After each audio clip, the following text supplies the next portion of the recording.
Irmãos, vamos passar para a mensagem do Senhor e nós vamos continuar a exposição do Evangelho de Marcos. Nós estamos pregando especificamente no Evangelho de Marcos, versículo após versículo, e nós estamos no capítulo 1.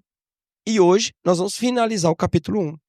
Marcos, capítulo 1, versículos 29 a 45. 29 a 45. Nós vamos ler todo esse texto. Começa com o relato da cura da sogra de Pedro e termina com a cura de um leproso.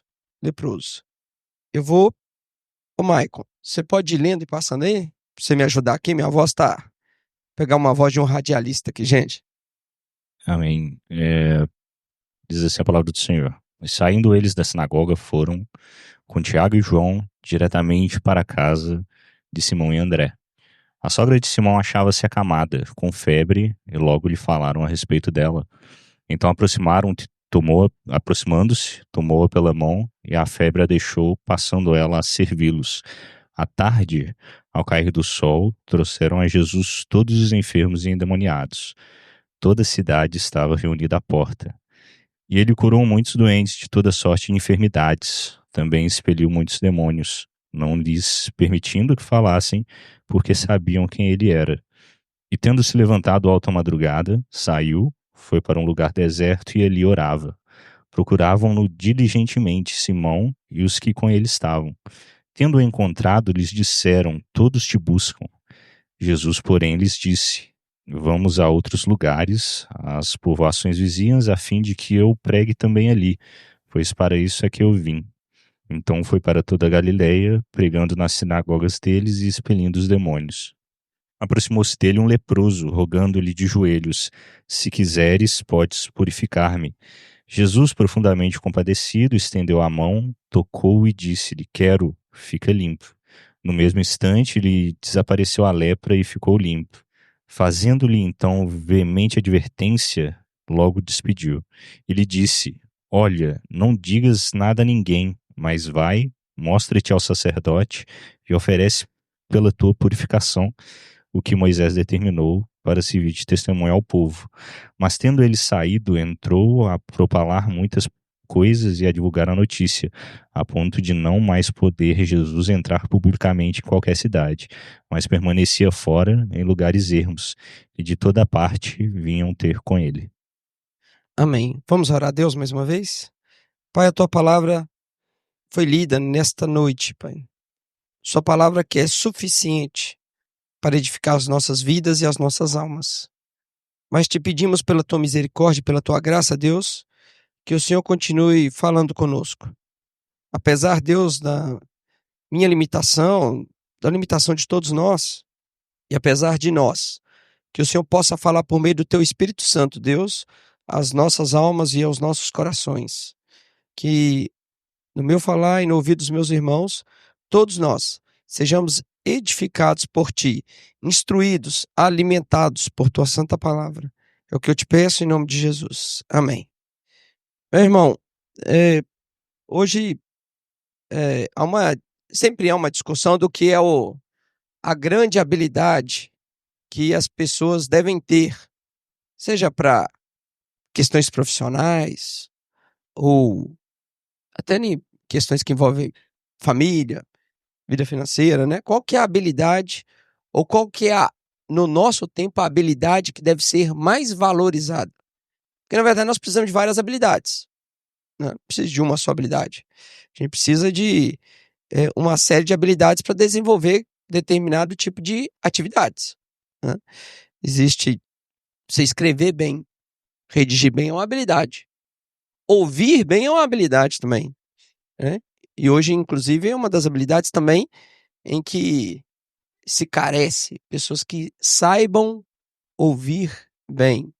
Você pode ter habilidade de fazer contas, né? Lógica, estruturar assim, de forma lógica as coisas, de maneira fácil, fazer habilidade da memorização. Tem uma série de habilidades, nós poderíamos ficar citando várias aqui, né? Liderança é uma habilidade também, que fazem parte de todos os tempos e é sempre bom você ter. Só que outro dia eu ouvindo uma entrevista, foi perguntado àquele que estava sendo entrevistado, que é um economista, para ele, nesse tempo, qual que é a habilidade mais valiosa. Ou seja, pensa num recrutador que quando ele encontra uma pessoa que possui uma determinada habilidade, ele fala assim, essa habilidade é ouro, essa é a habilidade que nós mais precisamos no nosso tempo. E a resposta foi um pouco inesperada, mas quando eu ouvi a resposta eu concordei imediatamente. Falei, de fato, essa é a habilidade que nós mais precisamos no nosso tempo.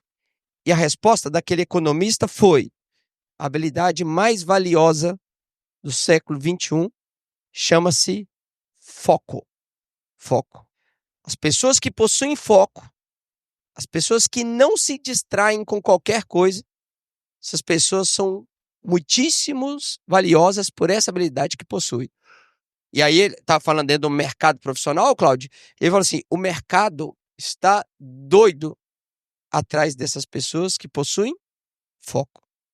A ideia de uma pessoa que possui foco, isso é uma habilidade de fato, qual é a habilidade da pessoa que tem foco? É a habilidade de não se distrair com as coisas que são menos importantes. Às vezes nós distraímos por coisas que são importantes, irmãos. Só que uma pessoa focada, ela sabe diferenciar algo do que é importante, mais importante e menos importante. E uma pessoa que sabe diferenciar isso e ter a disciplina para não perder o foco, e apesar de ter alguma coisa importante aqui, assim, tem algo que é mais importante do que isso. Mais importante. O texto que nós lemos aqui agora fala da atividade de Cristo Jesus. O que ele está fazendo? E ele está fazendo muita coisa. Muita coisa, irmãos. Lembre-se que João, no final do seu evangelho, fala que se fosse escrever tudo o que Jesus ele fez no seu ministério, isso não seria possível. Por quê? Porque não caberia em todos os livros que fossem escritos, não ia caber o que Jesus fez em seu ministério. Jesus fez muita coisa. Nós lemos aqui do versículo 29 ao 45 e Jesus fez muita coisa nessa pequena parte da história. É o início do ministério, nós estamos no capítulo 1 ainda, irmãos. Capítulo 1. Mas o que impressiona no texto que nós lemos é que no meio desse texto, Jesus nos mostra o que é o mais importante. Obviamente que Jesus ele não pisou, não plantou seu pé aqui na terra para fazer coisas sem importância nenhuma. Tudo que Jesus fez foi extremamente importante. Tinha grande importância, tinha grande valor. Tinha que ser feito. Deveria ser feito. Mas Jesus mostra aquilo que realmente importa, a despeito de outras coisas importantes. Vamos lá no versículo 29. O versículo 29 ao versículo 31 relata a cura da sogra de Pedro. Né? Fala que Jesus, aí a gente lembrando do nosso último sermão, Jesus ele estava numa sinagoga e ele curou ali naquela sinagoga um endemoniado. Ele expulsou um demônio que estava na vida de uma pessoa. Nós vimos nesse último sermão como Deus ele enfrenta essa realidade, que é uma realidade de todos os tempos. Mas parece que nesse ministério terreno de Cristo Jesus há um movimento mais ampliado, mais extremo das hostes celestiais malignas em ir contra Jesus. Então é muito comum nos relatos dos evangelhos, muitos endemoniados. E Jesus vai fazer muita expulsão desses demônios. E aqui nós observamos no último domingo, um endemoniado aparece no meio de uma sinagoga. E Jesus, ele expulsa aquele demônio, chamando a atenção de todos que estavam ali. Porque Jesus faz aquilo de uma forma tão autoritativa, tão direta, que impressionou quem estava ali. Uma pergunta que provavelmente surgiu, e eu já disse desde o primeiro sermão, uma pergunta que vai percorrer todo o evangelho de Marcos é: quem é este? Quem é este?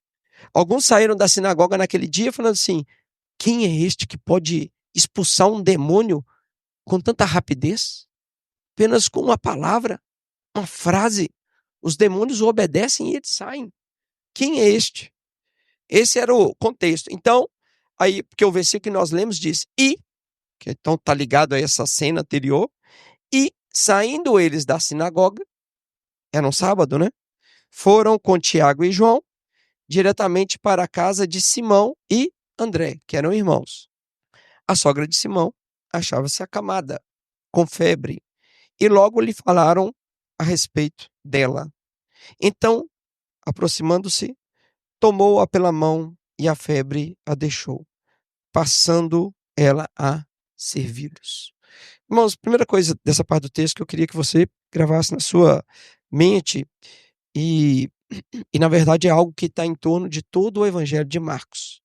O Evangelho de Marcos, ele cumpre um propósito para um determinado público. O Evangelho de Marcos, ele está sendo escrito especialmente para os cristãos que estão envolvidos em todo o Império Romano. E o Império Romano, Rogers, o poder era a autoridade de alguma pessoa era confirmada por poder. Porque como que a autoridade do imperador era confirmada naquele tempo? Poder. Poder. Então veja só que uma das formas de Cristo, e o evangelista Marcos está tendo essa visão, o óculos dele tem essa perspectiva de mostrar Jesus que tem todo o poder. E a sua autoridade está vinculada ao seu poder.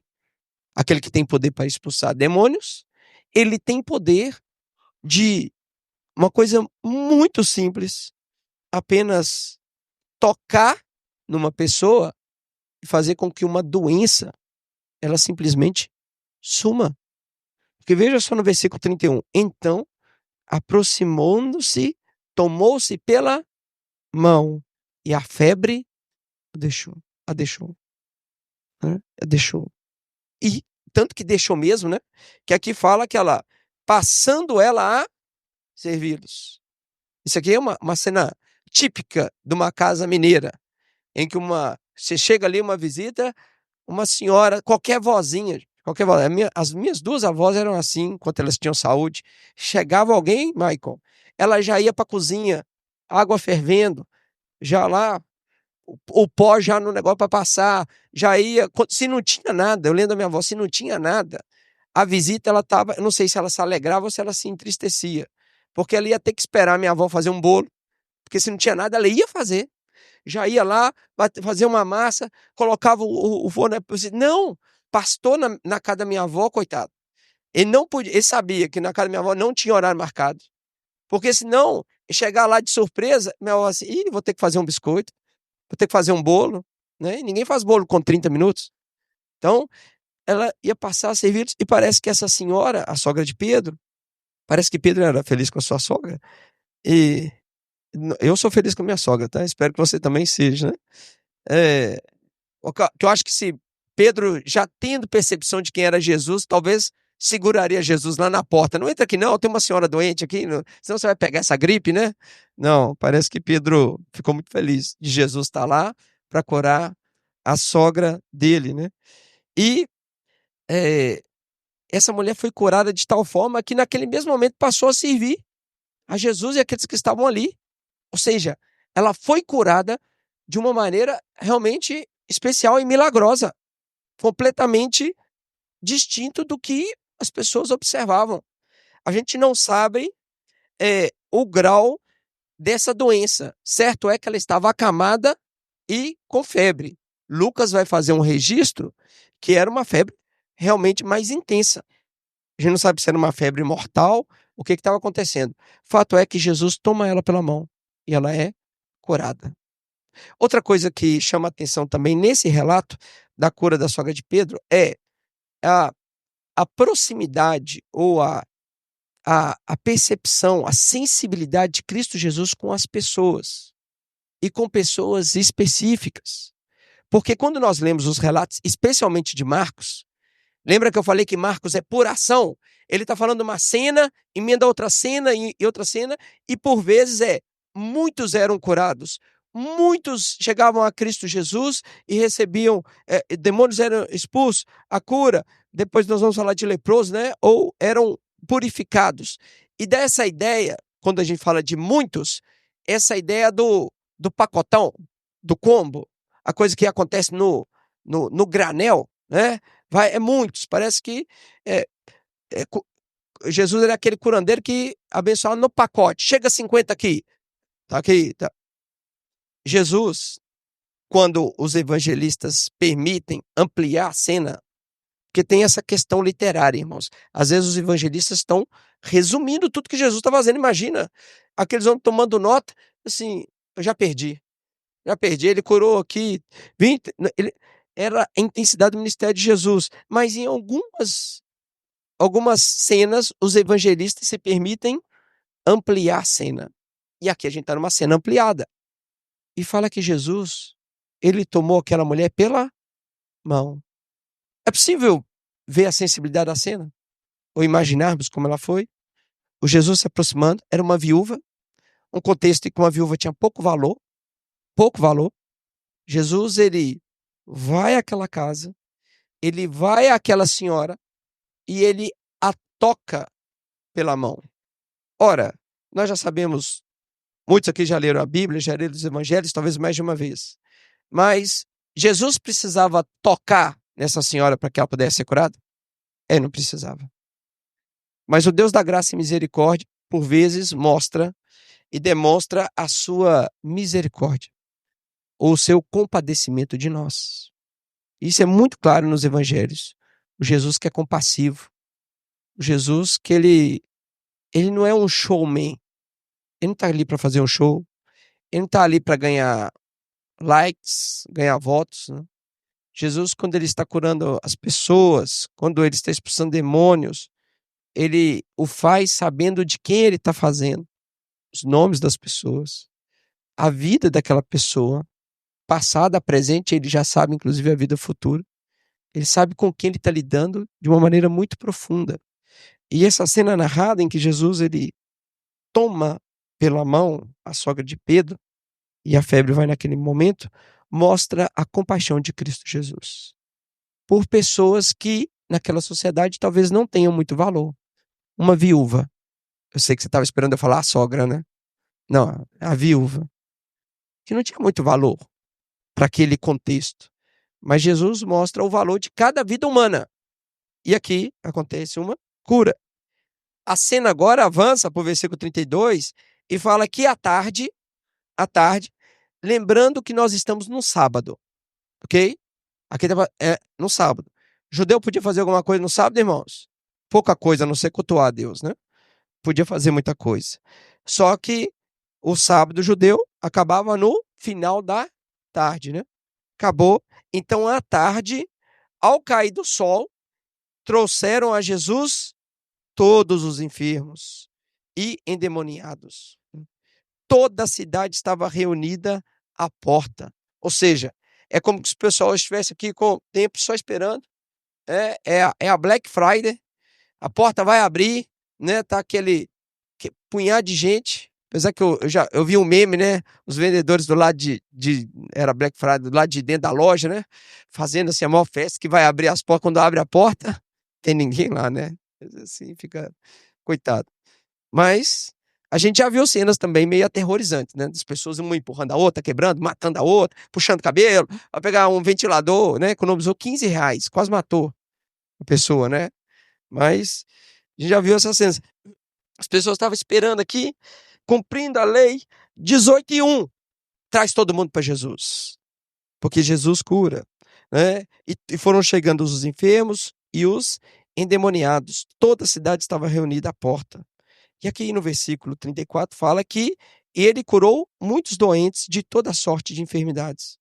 Também expeliu muitos demônios, não lhes permitindo que falassem, porque sabiam quem ele era. Ou seja, aqui essa ideia de uma cena agora fechada. Nós não sabemos como se deu cada uma dessas curas, cada um desses exorcismos, né? Desses demônios que foram expulsos. Mas certo é que ainda naquele sábado, Jesus fez muitas curas e expulsou muitos demônios.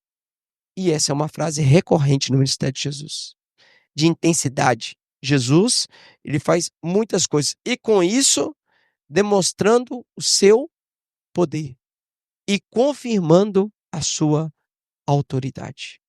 Quem é esse que pode expulsar tantos demônios num dia só? Fazer tantas curas num dia só? Só alguém que tem poder.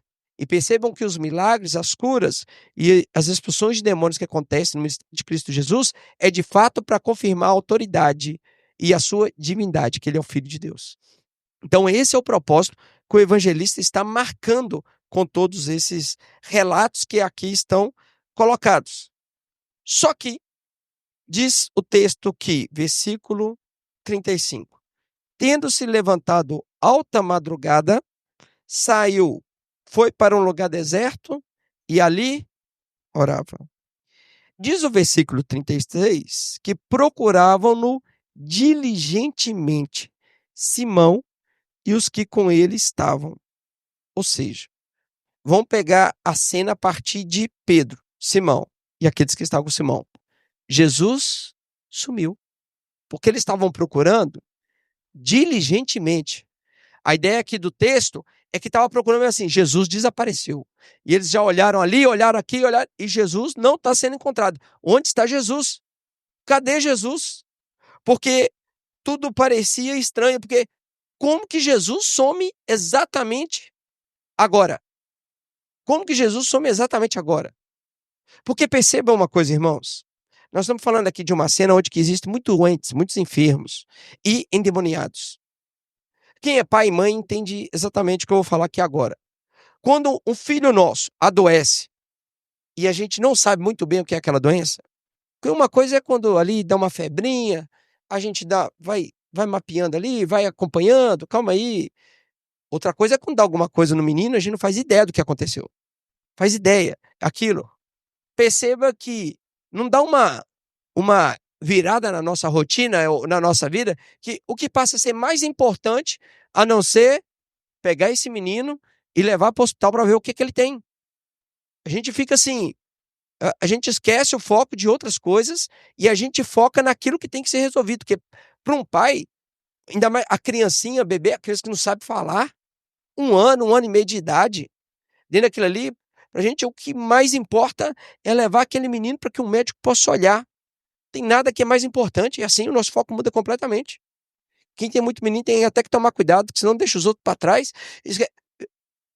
vira aquela bagunça. Porque a nossa mente parece que concentra esforço naquilo.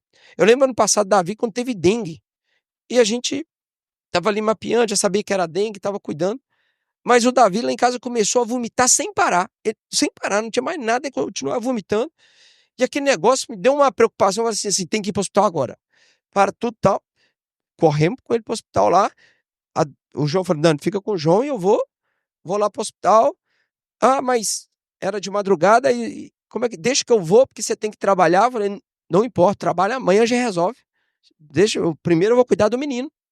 Prioridade, foco. Agora pensa que Simão, aquelas pessoas que estavam com ele, tipo assim, tinha uma coisa mais importante ou mais emergente para Jesus Cristo do que curar pessoas que estavam realmente enfermas. É por isso que é uma caçada a Jesus Cristo, uma procura a Cristo Jesus, falando, onde está Jesus? Porque as pessoas estão aqui, vejam só, veja o versículo 37. Quando encontraram Jesus, diz o texto aqui que eles disseram, todos te buscam. Jesus tem uma fila aqui, enfermo, endemoniado, leproso, está todo mundo aqui. Não tem nada mais importante que isso. Não tem coisa mais importante do que curar doente. Inclusive, vou até, dentro de um parênteses, falar sobre o dom de cura. Dom de cura. Mas veja só, na nossa percepção humana, nada é mais amedrontador para a gente do que a morte e a doença. Então, quando acontece algum tipo de doença, e quando a gente sabe da gravidade da doença, as coisas mudam completamente. O foco muda, a perspectiva muda. Só que Jesus, ele mostra nessa cena aqui, que apesar disso ser importante, há algo mais importante. Jesus sabe do valor de cada cura que ele fez. Jesus sabe do valor de cada pessoa que foi liberta do domínio de Satanás. Jesus tem isso de uma maneira muito clara. Só que Jesus, ele não veio para ser um curandeiro. Não veio. Isso não é o objetivo de Cristo Jesus. Ele sabe que existia algo que era mais importante. Ou existia o trabalho importante a ser feito. E que não era curar pessoas. E talvez isso desse um primeiro choque nos discípulos que estavam acompanhando. Disse, meu Deus, por que esse homem não está aqui para curar essas pessoas? Porque, primeiro, a gente sabe que Jesus retirou para orar. Ele estava em oração. Jesus mostra para a gente, mostra para mim o que é mais importante. E que, às vezes, nós negligenciamos. Irmãos, às vezes, quando a gente tem um tempo, sobra algum tempo, cabeça de pastor é o tempo todo assim, né? Sobrou um tempo, o que eu vou fazer? Aí eu já penso num estudo que tem que estruturar, assim, não, eu estou devendo a ceia lá na casa da irmã, eu tenho a visita ali, nossa, o irmão já me prometeu um biscoitinho até hoje, eu não fui lá, a gente está aqui o tempo todo. Por vezes, não passa na cabeça, sobrou um tempo, vai orar, vai orar. Essas coisas são importantes? São, mas às vezes a gente deixa, Fabinho, o mais importante de fora. E Jesus mostra com muita sensibilidade e com muito foco o que realmente é o mais importante. Ele retira-se para orar. Quando eles encontram, fala assim, Jesus, todos estão te buscando. A resposta que todo mundo esperava é, Jesus vai lá. Eu tenho certeza que ele vai, porque doente, quem não vai atender um doente, irmãos? Imagine um médico à porta e fala assim, ô médico, tem um doente ali. E esse médico bate nas costas assim, vou para outro lugar. O que você ia falar desse médico? É um bom médico? Não, se possível você ia, eu sei que existe negligência médica, tá, irmãos? Mas a gente vendo essa cena, você ia ligar para a polícia. Assim, não pode fazer isso não? Só que aí nós estamos acabando de colocar Jesus no tribunal e julgar o que ele acabou de fazer. Porque diz no versículo 38, Jesus, porém, lhes disse, vamos a outros lugares, às povoações vizinhas, a fim de que eu pregue. A fim de que eu pregue também ali, pois para isso é que eu vim. Negligência médica. Qual foi o maior médico que já pisou nas terras de Jerusalém, irmãos? Jesus Cristo. Foi ele negligente? A gente denunciaria Jesus. Tal médico aqui estava curando todo mundo, mas resolveu ir embora. E a fila está cheia. É isso que a gente falaria. Só que Jesus chama os discípulos assim, vamos embora. Nós vamos para outra terra. Nós vamos pregar. Jesus, pregar, Jesus. Tem gente que vai morrer se você não for lá e colocar a mão. Nós vamos pregar o evangelho. Porque Jesus mostra o que é mais importante. Essas doenças, irmãos, que tanto nos assustam, de fato, elas nos aterrorizam mesmo. Mas nada é pior do que a doença do pecado, né? Nada mata de maneira tão mortal do que o pecado. Jesus, apesar de saber dessa importância, ele fala, eu vim pregar, vamos produzir pregar, porque é para isso que eu vim. Eu vim tirar as pessoas, não de um estágio temporário de quase morte que as doenças podem levar. Eu vim para fazer uma obra definitiva em tirar as pessoas da morte final. Isso é muito mais importante, irmãos. Tem nada mais importante do que isso. Tem nada mais valoroso do que isso. E Jesus está mostrando para a gente o que é exatamente o que o povo dele, inclusive, deve fazer. Irmãos, nós poderíamos abrir como... Eu acho que até tem necessidade de igrejas abrirem escolas. Nós poderíamos abrir hospitais. Louvado seja Deus por igrejas que abrem hospitais. Nós poderíamos fazer grandes trabalhos sociais em toda a região aqui de General Carneiro e ser muito empenhado nisso. E nós podemos fazer isso. Mas se isso for primário a pregação do evangelho aqui, nós perdemos a existência da nossa missão. A nossa missão, ela cai por terra. Não é para isso que nós viemos. Nós viemos como igreja de Cristo Jesus a fazer com o grau máximo de importância o que Cristo fez, pregar o reino dele e chamar as pessoas ao arrependimento de pecados. É por isso que no versículo 39 fala que então foi por toda a Galileia, pregando nas sinagogas deles. Mas veja só, expelindo os demônios. Jesus não deixou de fazer as coisas. Ele vai continuando. Mas há uma atividade principal. Há algo que ele recebeu do Pai e Jesus, ele é incansável em cumprir a missão do Pai. Ele vai pregar o reino de Deus e chamar as pessoas ao arrependimento. O reino de Deus é chegado. Nada é mais importante do que isso. Nada é mais importante do que isso. O mesmo grau de importância de hoje. O mesmo grau de importância de hoje. Então, continua a cena. E agora vem uma cena ampliada de uma nova cura. Fala que, no meio desse contexto em que Jesus estava andando por toda a Galileia, aproximou-se dele um leproso, rogando-lhe de joelhos: se quiseres, podes purificar-me. Chama a atenção como que esse homem chega perto de Cristo Jesus e presta a ele uma espécie de adoração. Isso não era comum. Um judeu sabia muito bem a quem eles deviam se curvar, ao único Deus vivo e verdadeiro. Esse homem se curva diante de Cristo Jesus, ele está de joelhos. Ele fala assim: eu sei quem você é. Se você quiser, você pode purificar-me. Aqui, duas palavras chamam a atenção. Qual era a doença dele? Lepra. E qual é o termo que ele usa para falar assim? Ele falou cura-me da lepra? Não, ele falou purifica-me. A lepra, nesse contexto, irmãos, que era o contexto judaico, era uma doença real, que hoje, nos nossos tempos, graças a Deus, é uma doença tratável, né? Mas nesse tempo era impossível uma pessoa ser curada de lepra, a não ser por um milagre.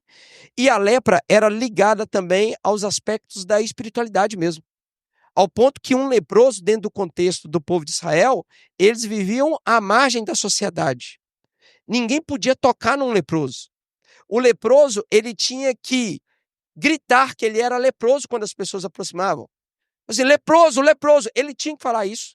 Porque se as pessoas se aproximassem e tocassem nele, aquele que tocou naquele leproso estava agora impuro para cerimônias religiosas preceituadas na lei de Deus. Eles não podiam participar. Ia ter que entrar em todo um processo de purificação para que pudesse novamente prestar um culto a Deus, ir ao templo, estar na casa. Era um processo muito rigoroso. E a lei de Moisés colocou isso especificamente sobre essa doença que é a lepra.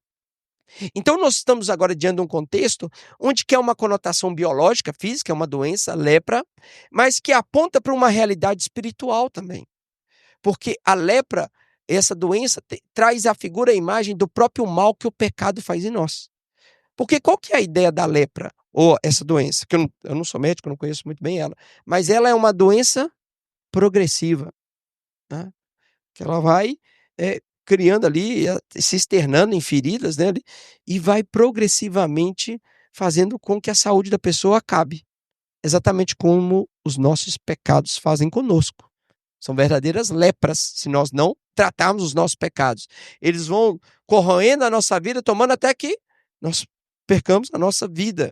E há um apontamento muito claro disso.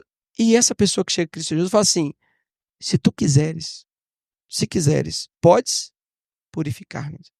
Diz o texto, e olha mais uma vez, o evangelista Marcos trazendo a compaixão, a misericórdia, a graça da pessoa de Cristo Jesus. Trazendo o seu aspecto da sua humanidade, que encarnou e está vivendo a nossa realidade. Falando que Jesus, ele foi profundamente compadecido. E veja só o que ele faz. Ele estendeu a mão, tocou e disse-lhe: quero ficar limpo. Jesus fez o que a lei não permitia fazer. Não era para tocar num leproso. E Jesus, ele vai e toca. Obviamente que nós estamos diante do autor da própria lei. É o autor da lei que está ali diante do leproso e fala assim, que compadecido. Compadecido. Ele estende a sua mão. Ou seja, ele se coloca próximo à realidade, irmãos, da minha realidade, da realidade de cada um, da realidade desse homem. Ele se coloca dentro da realidade deteriorada do homem. Ele vê o homem no seu estágio de putrefação. Ele vê o homem no seu estágio de ladeira abaixo, porque a lepra era uma doença de ladeira abaixo. A pessoa tendia só a piorar. Poucas eram curadas, ainda mais nesse contexto. Era uma coisa terrível. Jesus, ele se compadece da realidade humana, simbolizada aqui numa cena real, que é de um leproso.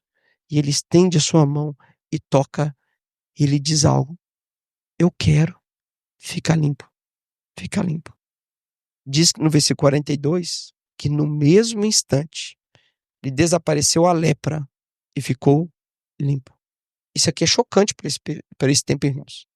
Como eu disse, não tinha uma doença que assustava mais um judeu do que a lepra. Porque para o judeu, a lepra envolvia uma série de consequências. Primeira coisa que esse judeu tinha que fazer com lepra, ele tinha que se afastar de qualquer cerimônia religiosa. Acabou. Cerimônias? Acabou. Outra coisa que esse sujeito tinha que fazer, tinha que sair da casa dele. Ele não podia mais conviver com seus familiares. E talvez você pense assim, então ele ia viver nas ruas. Se aqui fosse Jerusalém, Cafarnaum, qualquer outra cidade, ele viver nas ruas? Ele tinha que sair da cidade. Ou seja, talvez nada representa melhor um marginalizado do que um leproso na época dos tempos de Cristo Jesus. Esse é o verdadeiro marginalizado. Ele está à margem, sem privilégios, sem atividades. Ele poderia ter muito recurso, mas ele não poderia fazer mais parte da vida social ali do contexto de Jerusalém. Ao ponto que, para alguns que eram curados, o processo era extremamente rigoroso, para que fosse comprovado que aquela doença acabou e está curado, e que ele pudesse retomar as suas atividades sociais e religiosas. Levítico 14 vai detalhar muito bem isso, como que era todo esse processo. E aqui diz que no mesmo instante lhe desapareceu a lepra. Não tem um efeito progressivo, não tem um efeito em que as coisas... No mesmo instante desapareceu a lepra. E fazendo-lhe então veemente advertência, logo despediu. Né? Qual que foi a advertência que Jesus deu? Versículo 44. Olha, não digas nada a ninguém, mas vai, mostra-te ao sacerdote e oferece para a tua purificação o que Moisés determinou para servir de testemunho ao povo. Está falando em Levítico 14. Essa foi a ordem. Só que ele, né, muito obediente, né, mas tendo saído, entrou a propalar, né, a pregar aquilo ali para muitas coisas e a divulgar a notícia. A ponto que não tinha mais poder Jesus de entrar publicamente em qualquer cidade, mas permanecia fora, em lugares ermos, e de toda parte vinham ter com ele. Por que Jesus aqui nesse momento ele fala assim, ó, não fala isso? Porque Jesus sabia exatamente o efeito que ia acontecer. Esse homem que, perceba só, ele desobedeceu Jesus, tá? A gente não tem como a gente contornar aqui e falar assim, eu faria a mesma coisa, Jesus, ia ver isso como um sinal de agradecimento. Não, irmãos, isso aqui é desobediência, tá? É desobediência. Ele desobedeceu Jesus, ele falou, um homem curou. E esse homem é o Filho de Deus. Porque, veja só, ele reconhecia a divindade de Cristo Jesus, ele se ajoelhou diante desse homem. Ele entendia isso, falou assim, há alguém aqui que ele tem todo o poder e toda a autoridade. Esse homem é grande. E ele foi anunciando, aquela notícia foi espalhando. Mas olha só, ao ponto de Cristo não poder acessar publicamente as cidades. Isso interferiria em qual ministério de Cristo Jesus? A pregação. Porque há um lugar melhor do que pregar, do que nas vias públicas de uma cidade? Jesus agora ele não consegue mais entrar na cidade. Obviamente, Jesus não foi pego de surpresa não, tá, irmãos? Ele sabia exatamente que aquela pessoa que acabou de ser curada, a única coisa que ela ia fazer era juntar suas coisas e falar assim, não tem como guardar essa notícia para mim. Eu vou publicar no Facebook, no Instagram, eu vou patrocinar aquilo ali, eu vou impulsionar aquela publicação para que todos conheçam. O Messias chegou, ele é o Cristo. Chegou, está aqui entre nós. Ele me curou. Eu tinha lepra, estou limpo. Né? Eu deveria cumprir, né, as questões cerimoniais. Aquele homem que deve ter ficado completamente limpo ao ponto de nenhuma pessoa reconhecer um traço da doença da lepra, ele já foi contando para todo mundo e ninguém pediu aquele homem, não. Claramente ele estava completamente curado. Mas Jesus, ele não podia mais entrar de maneira pública e as multidões iam buscar Cristo Jesus. De toda parte vinham ter com ele. Essa última cena também mostra um caráter progressivo da manifestação do poder de Cristo Jesus. Percebam que Cristo Jesus, ele cura doenças. Falou da sogra de Pedro, curou uma febre. Jesus está expulsando demônios. Só que agora há um relato de um leproso que é purificado. Percebam a progressão que o evangelista está dando. Sim. Quem está aqui, esse Cristo Jesus, ele tem toda a autoridade. E ele é todo poderoso. Ao ponto de curar um doente, curar uma febre imediatamente. Ao ponto de expulsar um demônio imediatamente. E ao ponto de, daquilo que nós temos mais medo em nossa vida, que é a lepra, ele pode, com um simples toque e uma palavra, quero, fica limpo, curar completamente aquela pessoa. Jesus é poderoso. E as pessoas depois vão afirmar isso com grande convicção. Este é o Filho de Deus. Mas enquanto isso, Jesus fala assim, não anuncia nada não. Há um caráter progressivo que Jesus está fazendo até da revelação de si próprio. De si próprio. Mas as pessoas saberão e reconhecerão quem é Cristo Jesus. Irmãos, eu termino aqui pegando essas 4 cenas que estão diante de nós, né? E tendo uma percepção. Primeiro, Jesus, ele é todo poderoso, ele tem todo o poder. Ele, sobre o domínio e sobre a palavra dele, as doenças se vão, os demônios se vão e a lepra se vai. Jesus é aquele que tem o poder para as nossas vidas na representação dessa doença da lepra, ao ponto de falar conosco, irmãos, se nós, de maneira humilde, nos curvarmos diante do Senhor e falar assim, Cristo, Jesus, purifica-me, como Jesus fez com muitos de nós aqui. Jesus, perdoa os meus pecados. E para muitos de nós, Jesus disse, seus pecados estão perdoados. Vinde benditos do meu Pai, para o reino preparado para vocês.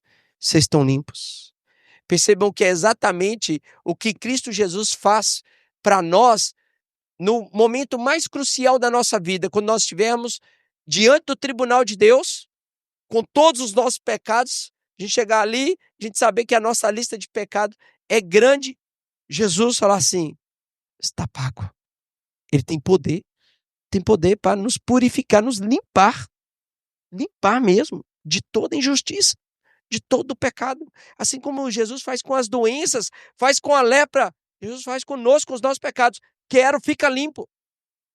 Obviamente que é o caráter de arrependimento. Deus, se quiseres. A postura não é, Jesus, você tem que me perdoar. Jesus, se quiseres, o Senhor pode me purificar.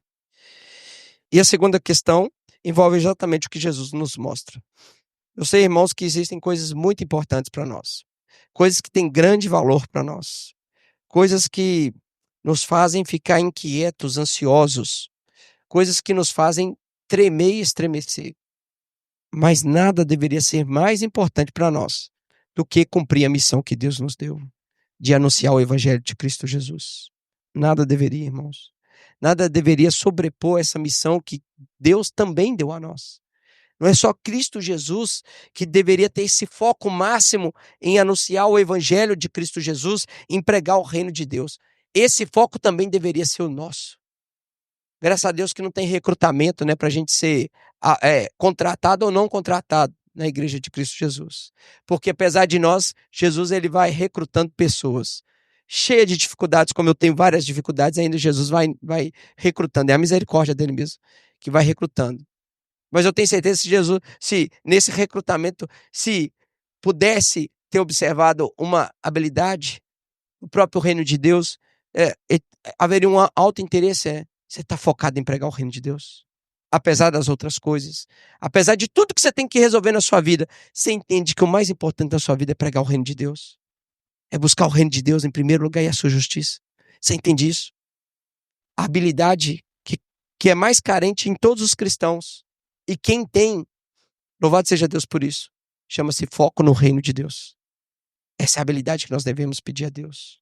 Orar a Deus e falar assim, Deus, me ajuda a ter foco nas coisas do teu reino.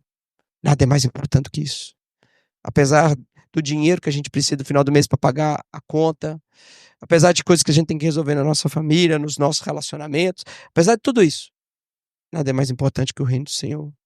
Nos ajude a ter foco em Ti e nas Suas coisas. E que Deus nos ajude, irmãos. Que Deus tenha misericórdia de nós. Vamos orar? Pai, bendito seja o Senhor. Obrigado pelo texto que nós lemos e está diante de nós, Pai, o qual nós refletimos aqui nessa noite. Que o Senhor aplique essa verdade em nós e nos nossos corações. Que pela Tua graça, o Teu amor e a Tua misericórdia, sejamos todos nós, Deus, guardados por Ti em todas as coisas. Deus, que nós possamos reconhecer o Teu poder, a Tua graça, e reconhecer também, Deus, que o Senhor tem o domínio sobre todas as coisas. Nos ajude também, Pai, a como filhos do Senhor, a compreender que nada é mais importante em nossas vidas do que buscar em primeiro lugar o Teu reino, pregar a chegada deste reino grandioso e eterno, a pregar, Deus, arrependimento para a remissão de pecados. Que o Senhor nos ajude, Pai, a sermos filhos do Senhor, focados no reino, focados naquilo que mais importa.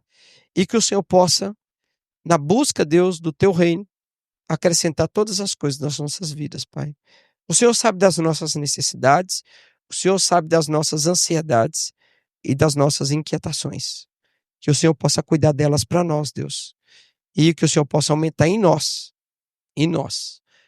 a emergência do Teu reino, Deus. É isso que eu te peço por mim, pelos meus irmãos, em nome de Jesus. Amém, amém, amém.